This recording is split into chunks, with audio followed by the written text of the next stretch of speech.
Today in the morning, I saw a tweet from President Trump saying that he is going to deport all illegal immigrants, all immigrants.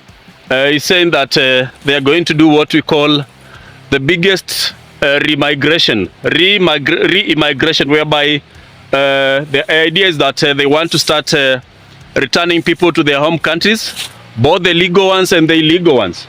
And under that tweet, there are so many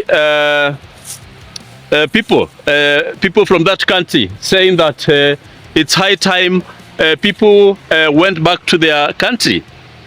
And sometimes I feel like it is also it has some truth, because look here, the best country in the world, this is Kenya, and there's water.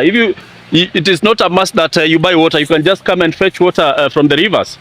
You can come and live a rent-free life, whereby you just build your own house. There's no renting. You can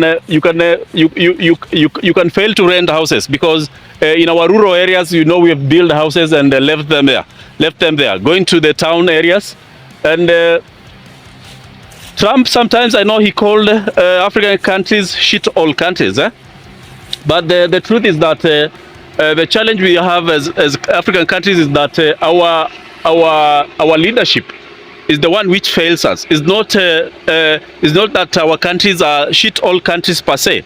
It's just that our leadership is not one of the best, and that has caused a lot of problem because of corruption. And once corruption happens, it leads to dilapidation of infrastructure, roads, water, electricity. But if our leadership was up to the task, we wouldn't be suffering from this syndrome of trying to immigrate to other countries to look for jobs, to look for opportunities. Because in our African countries, we have the best environment, we have the best life, whereby depression is quite low, because there is nothing which is stressing me. I have no trouble. I've come from home. You get milk from home. You get food from the farm. There's nothing which should stress you. Just look around. Just look around and see the best environment. The other side is Mount Kenya, and even the climate is one of the best. You just need to wake up, do some exercises. You can even go down there and take a shower. There's nobody who is going to give you there's nobody who is going to give you shege, as the Nigerians say. There's nobody who is going to give you trouble because you are in your home country. Nobody is going to call you the N-word. Nobody is going to racially profile you. We are the best country in the world, the best continent in the world, because a lot of resources, a lot of mineral resources are in our country. And again, our leadership is what fails us. The other day you saw a certain leader was going to deposit millions and millions of money, millions and millions of Kenya shillings and dollars in a foreign bank account in the UK. And she was detained. It was a lady. I believe she was a Kenyan governor detained in the UK. So in a nutshell, what I'm saying is Trump is trying, when he wins, is planning to deport very many people from the US. And if that is actualized, the number of people who are going to be deported or sent back to their home country will be in millions, in millions. And I don't know whether he's going to actualize that. But sometimes back when Trump was the president, he blacklisted. I hope you've not forgotten that he blacklisted more than 6 countries. I think it was 5 or 6 countries, mostly countries where Islam is practiced, including Somalia, and they blacklisted those countries from traveling to the US.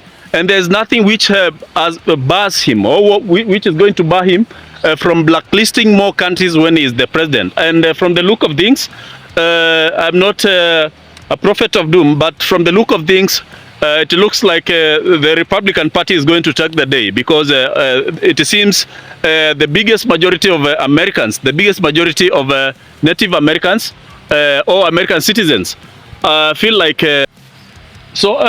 Trump as has just released warning shots.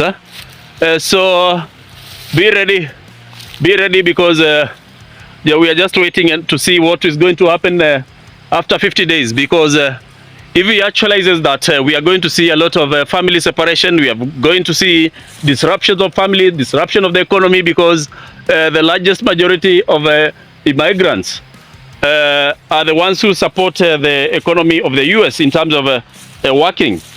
And also the other way, there's a big majority of people who send money back home to their home countries while working in the US, albeit sometimes without papers, so to speak. So what I can say at this point is waiting and seeing game. And it's high time our leadership invests back home because without them investing back home, we'll continue getting such kind of threats from current and future presidents of the US because all of the Western world, whereby they threaten us with deportation because they know we have troubles in our own country because sometimes there is wars in our country, our economies are not doing so well. But if our leaders were true to their calling,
as I was saying, our African leaders need to encourage local production. They need to encourage people to invest and, for example, do farming in our African lands. As you can see, we have plenty of water going downstream without anyone doing anything with it.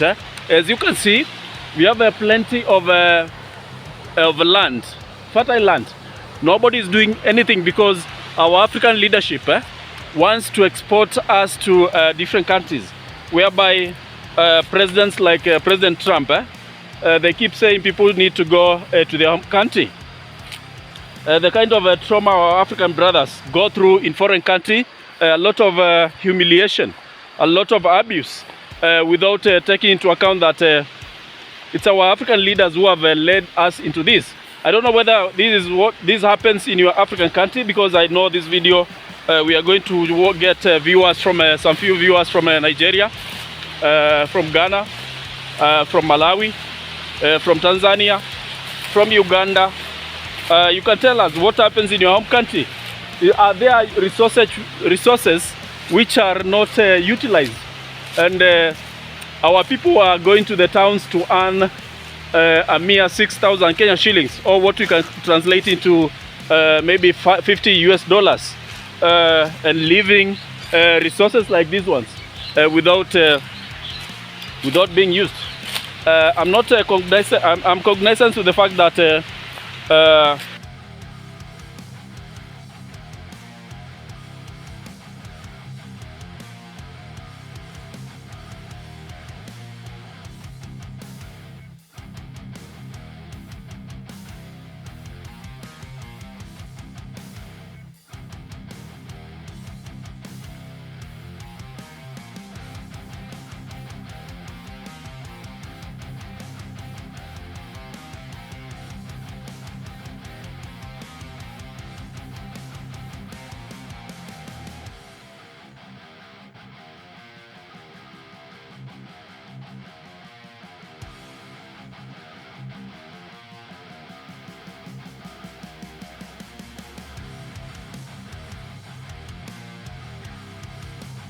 when making any type of policies, because the kinds of policies we are getting, we are taking us behind and leaving resources like these ones without being used.